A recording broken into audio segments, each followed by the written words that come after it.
In our lesson today, we're going to learn what the perpendicular postulate is. So what is a perpendicular postulate? Let me start with an example without the definition. So let's say we have a line. So we have a line here. And let's call this line L.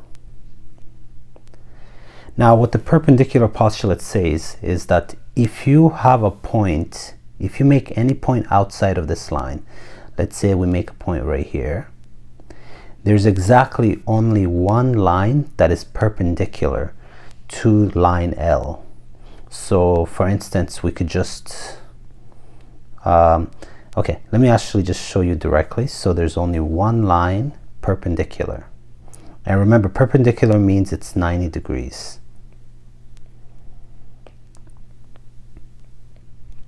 All right, so that's what the perpendicular postulate says. It's that if you have one line and you draw a point outside of that line, there's exactly only one line that goes through that point and line L that is perpendicular to line L.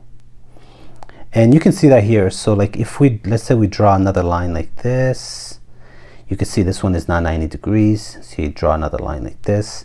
Obviously it's not going to be 90 degrees. You draw another line like this. So you can see that there's only going to be only one line that is 90 degrees to line L if you draw a point outside of line L. So that's really what it is. It's not really, the definition that they give online is very complicated, but that's all that it means. Draw one line, draw a point outside of that line, and there's exactly one line that goes through that point and line L. That's really all it is. I hope this was clear for you and helpful. Please subscribe, like the video, and leave a comment.